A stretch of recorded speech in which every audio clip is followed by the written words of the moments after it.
would want someone who's trauma informed, right? And to speak with them about that, and you could go from there and exploring it. Yeah. So cool. You published a book, right? Yes, I did. I published a book. When I began the journey of writing, it wasn't to publish a book. It was just to get it out and to just learn about my system, to learn about all of what was going on. And so I began that journey by just writing it down, blogging, and next thing I know, it was a book. I realized putting it all together, people really need to know this. And for me, my journey of healing was, with my personal relationship with the Lord God, Jesus. And so I wanted to share that journey, and I wanted to explain how working with all of me was helpful. And it kind of put me in a place where I was balanced. But I share some deep stuff. I really needed to talk about my trauma. Mm-hmm. So there are some deep parts of the book that do share that. I don't go into a lot of details, but you get the idea when you're reading it. The book also just explains more about DID, and also explains about parts of self and each individual and roles that they play, because they're really just playing. They're doing their job. They were created to do a job, and so that's what they're doing. And even those that are harming and cutting, or even suicidal, they're just doing what they think they need to be doing because of such pain, horrific. So they're just trying to do what they think is best. You're looking at a little girl who's 3 years old. How do they even know what to do? So they try all these ideas and all these ways of getting out of such horrific things. And so they find ways to do it. And so they think it's okay. And to learn different coping skills is what I end up doing, was learning through, therapy and support groups. This is the way to handle it. This is a better way to do it than trying to constantly dissociate and trying to stay in the now, which is a challenge, to stay in the present. Mm-hmm. Even today, I want to stay in the present, but I don't want to deny parts of me to be able to be themselves and to grow and to heal. So we have times and we have conferences, we have meetups so that we all can do that, so that everyone has an opportunity to get healing in the therapy office. So that's really all that's in my book. It talks about all of that stuff. Do different identities have different memories? Yes, they do. And that's what makes it really challenging for me, because I'll be like, well, I don't have that memory. How's that even possible? I don't remember that. Talking about family members that I don't even know. But yeah, I could identify someone in a photo and I'm like, I don't even know who that is. But part of me will identify it. And that is hard, because it's like, well, it's like living with a different person who has a different life than me. And, I had talked about being married before, and I really don't believe, for me, I was in that marriage. I don't believe that I had that life. Even though I know it was me, I don't remember it. So how can I identify it as my life if I don't even have anything to base it on? Mm-hmm. So, but a part of me does, and does have those memories. And when they're ready, they'll share it. And when whatever that will be, right? Yeah. So that must be difficult. Really hard to live with. Yeah, it is. It can cause a lot of depression and struggles, and feeling disconnected from the world. That is probably the hardest, is wanting to be connected but not feeling like you can, or people even understanding. And of course, stigma, as we talked about before, the stigma, it's so hard because either people don't want to talk about it, or people don't want to recognize it, or they don't even know what to say. Mm-hmm. I can relate to the ones that just don't know what to say than the ones that are not ignoring it. And so that is hard, and the world does. Or then you have, of course, like the movies. Right. Movies, who totally downplay it or make it into this horrible thing that it's not. Like that movie Split or Identity. We'll get to that in a second. Yeah. Let's take our first break. And I want to get into how the media portrays DID and everything. We'll be back with Moments of Clarity in just a moment. Please stay tuned. You're listening to Moments of Clarity with Tiffany Werner. We welcome your input at 866-826-1340. Tiffany will be right back after this. This is the Tan Talk Radio Network, Are you looking to expand your knowledge in the mental health field and earn CEU credits at the same time? DID Discovering Hope is having their annual Creating Resilience Conference on November 15th and 16th, and it's open to all trauma survivors and therapists. 2 days of educational workshops will be led by internationally respected experts, including keynote speaker Dr. Colin A. Ross. For mental health professionals, 11 hours of CEUs are available. For more information or to register, visit diddiscoveringhope.org. Once again, that's diddiscoveringhope.org. Hi, this is Tiffany Warner, your host of Moments of Clarity. Living with a mental health disorder is not easy. If you or someone you know are struggling with this, please know it's so important to seek treatment, and I'm here to help. Please visit the website at momentsofclaritywithtiffany.com to view blog posts and resources on this site to help educate and inspire you to take action, because there's no shame in seeking help for mental health. While you're there, please take a few seconds to sign up for my email list. You'll get some extremely valuable educational and entertaining content that can be sent right to your inbox each week. Plus, you'll also get instant and free access to my guide on managing your anxiety. You can also follow me on Twitter at MOC with Tiffany and at Facebook at Tiffany Warner. And once again, the website is momentsofclaritywithtiffany.com. Thank you so much for your support and for listening to your show, because change can only come when we stand together as one. This is the Tan Talk Radio Network. We are back to Moments of Clarity with Tiffany Warner. To join in the discussion, call 866-826-1340. Now, here's Tiffany Warner. Hi, and welcome back. And if you're just tuning in, this is Moments of Clarity. My name's Tiffany Warner. I'm a licensed mental health counselor, and I'm your host. And today we're talking about dissociative identity disorder, which is formerly known as multiple personality disorder. And with me, I have a licensed mental health counselor, Julie Beacho, and thank you so much for being here.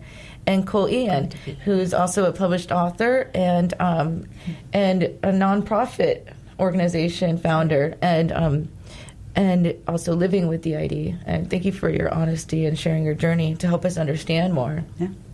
And so before we went to break, we were going to discuss different movies and things, how the media portrays dissociative identity disorder in a very negative way.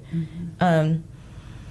There's and one of them, like Primal Fear, is one that they try to, but he was faking it, and like, not to spoil alert, but then the movie's like 20 years old, so if you haven't never seen watched it, never saw it. but it shows about, like, I think where a lot of people hesitate on believing, like, people with dissociative identity disorder, because people can tend to be fictitious or malingering or lying, you know. Yes. I'm going to say that the things that I've seen in treating DID, I can't imagine could be falsified. You know, there's so many details that are so minute, and when the truth comes out, it all weaves together in such a seamless way. I just can't imagine anyone being able to falsify and, you know, masterfully put together that level of detail. Or why they would do that. Right. What would the benefit be to them? I've had a client before that had several personalities in their journal, the different handwritings that would come out. Yes. And one, I think I told you this, one of her personalities was a 4-year-old girl, and it would come out while driving, and she would get in car accidents because all of a sudden she would forget how to drive. Switch into a child. Mm-hmm. Yeah. Imagine being a 4-year-old behind the wheel of a car. Yep. Well, I always really work with my clients if they're driving home to try and make sure they're grounded. And I say, who's going to drive home? You know, because That's I want to be sure that an adult is present to drive. Yes. Yeah. Imagine it. Do you have to go through that? I had one experience, not so much driving. I was at a store, and I got into my car, and I forgot even how to turn on the car, the ignition, and felt like I couldn't remember. And next thing I know, I was on the phone with my husband, and he was talking to that little girl who didn't know how to drive, and I was crying hysterically because I couldn't get to myself into a place of what I was even doing. And this, of course, was years ago, but that was a scary experience. And then, of course, the fear of, will I get into an accident? Will I cause someone else harm when I'm driving? So that was a little bit of a challenge. After that time, it took me some time to even want to get in my car and start driving again because I was afraid of that. I have to say I've never had that experience except for that moment when, I never had an experience of getting into a car accident where I dissociated. And so I'm grateful for that, but I did have that experience of forgetting why I was in this car and that little girl coming out and just was freaked out, which actually was a trigger, actually. Something actually had occurred before that, which prompted her to come out in the first place.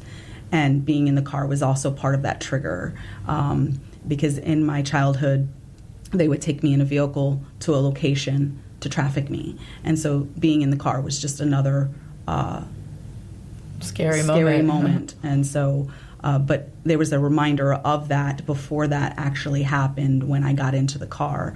And so that prompted her, and that was why she was out and how I dissociated from it. Yeah, that's what I was going to ask you. Is there some places that you lose time more often than other, or activities that you've found that you can't do because it affects your... Well, yeah, I would say when we have art trauma therapy, I am definitely not present. That part of me likes to obviously be creative, and they come out. I am thankful because I'm not in a location where my abuse took place. It was in Miami, and then it was in New Jersey. I grew up in New Jersey, so a lot of my abuse took place in New Jersey, and then it took place in Miami.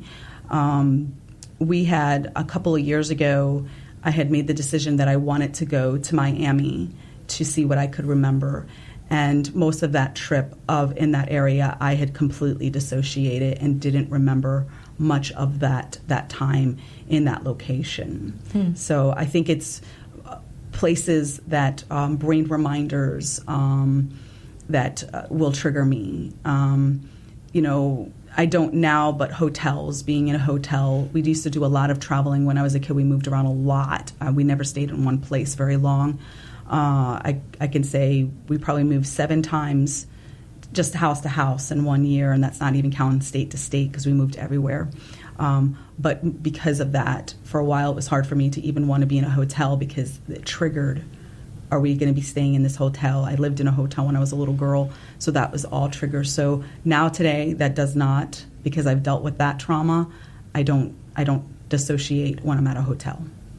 So that's good. Working through it. Yeah. And once you work through it, it's now just a memory, and it's like, oh, that's just the memory, and it's not happening today. You have a whole lot less triggers today than you used to. Yes. Yeah. Absolutely. Well, that means that you've been healing. Yeah. Some of the movies, though, Identity, Sybil, some of these I've never heard of. Tale of Two Sisters, Frankie and Alice, Fight Club. So, how do you feel when you watch or hear some of those movies, how they portray dissociative identity disorder? So with Sybil, because I did see that, and I actually read a little bit of the book, I thought for her, that was more about PTSD than actual, because it didn't really explain parts, but her reactions and the way she was reacting, I don't know if you saw the movie, but to me personally, it was PTSD. Like she was in fight, flight, freeze mode, and so a lot of her actions were based on that. That's just my personal opinion. I don't see a lot of movies that are portraying DID, only because it's never fully completely accurate, at least in my opinion, and so I try to stay away from that. And it just makes it very discouraging for someone with DID, at least for me, to watch something that is portrayed like that. And I'm like, well, I don't do those things. I don't live like that. I don't struggle with that. There's a lot of them portrayed somebody with DID to be dangerous or psychotic or, I personally think a person with DID is more dangerous to themselves than to others. That's what I would think too. That's been my observation. I've treated quite a lot actually at this point of people with DID, and I've never met one that to me had a part that would hurt other people. Of course, these are ones that are choosing to come to therapy, right. But, so they want to get help and they want to get better. But the parts that are harmful to the self. They're harmful to other parts within the system. Yes. And they're doing it as a way to cope, which is, we call it the perpetrator introduction.